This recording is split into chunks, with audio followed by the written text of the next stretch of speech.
En se réveillant ce matin, vous voyez ces colonnes de policiers. Nous avons reçu de la SICOJ. Ce n'est même pas notre propriétaire d'abord parce que ces quartiers ont été construits depuis 1954.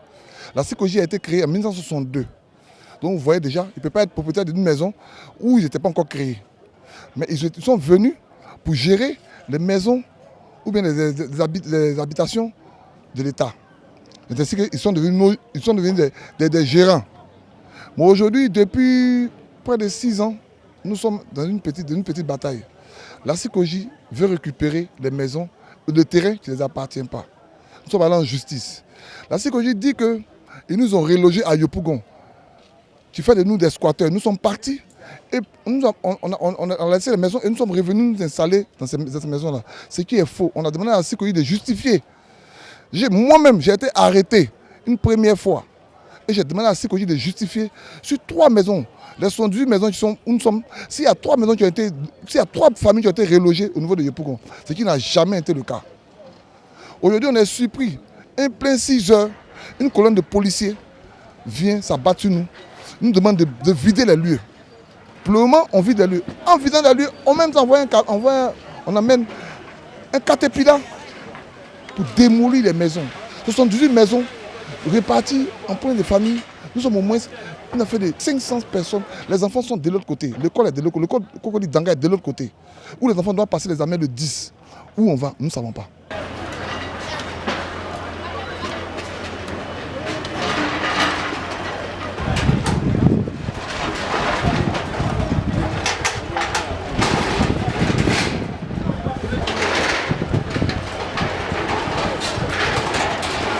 J'ai été reçu par M. Camara Lucas, Camara, qui est le directeur juridique de la SICOJ. Il m'a reçu en tant que président. Il m'a dit que la loi vous donne 3 mois, partant du 16 mai au 16 juillet, pour que vous puissiez quitter le quartier. On dit OK. Pour le moment, on va chercher. Parce que le domaine de location, aujourd'hui, nous savons que c'est un problème. Mais regardez vous-même, nous sommes aujourd'hui quand? Nous sommes aujourd'hui le 8 mai. Nous ne sommes même pas dans le mois de juin. Surprise, ce matin, vous voyez vous-même, vous constatez, tout le monde, surprise comme surprise. On se réveille le matin, une colonne de policiers. On nous dit de ramasser nos bagages. On ne peut pas comprendre ça.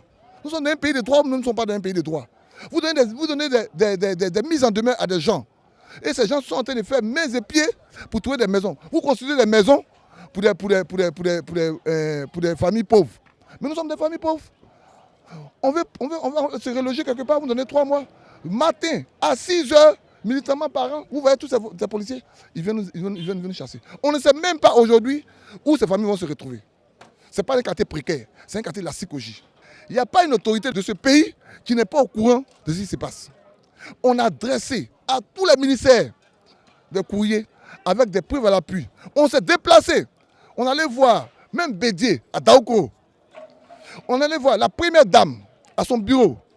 On allait déposer des lettres pour que le président nous reçoive. Jusqu'à aujourd'hui, 0. On allait jusqu'à la semaine passée, on était au ministère de la Construction, qui dit qu'ils ne savent même pas de quoi il s'agit. Ça, c'est une affaire de SICOJ. L'appel qu'on lance, on peut lancer l'appel à qui? Parce que le président de la République a été saisi de ce problème le 1er mai. Lors d'un discours d'un secrétaire général de choses, il a dit que la SICOJ a un problème avec les habitants, avec les fonctionnaires à Cocody. Donc il a lancé l'appel en disant au président de se renseigner et de voir. Aujourd'hui, le président ne peut pas me dire qu'il n'est pas au courant. Parce qu'on a laissé à son cabinet, nous avons déposé un courrier. Aux premières dames, nous avons déposé un courrier. À tous nos intérêts, on a déposé un courrier. S'il n'est pas au courant, je le dis, parce que je sais que dans sa politique, il nous a dit un habitant, une maison.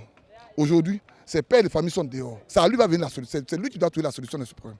Nous sommes dehors parce que nous avons fait tout ce qu'on peut, tout ce qu'on pouvait pour respecter. C'est la première fois que quand ils sont venus ce matin, aucun n'a haussé le ton parce que nous savons que le pays est gouverné et le pays a des lois. Et sachant que les pères de famille sont là, ils vont trouver eux-mêmes la solution. Moi je me dis, ils vont trouver la solution. Donc là, on n'a même pas essayé de faire quelque chose. On les regarde. On met nos sorts dans la main de Dieu. Mais nous savons que le président de la République, à l'heure actuelle, il y a des caméras qu'il a mis, il sait ce qui se passe. Parce que la première fois on a manifesté, tout le monde savait. Donc le président de la République sait ce qui se passe. Donc à lui de trouver la solution d'ici demain. Parce que nous, on va dormir dans nos bidonvilles là. Et peut-être même demain, on va dormir sur la rue. On n'a pas de maison.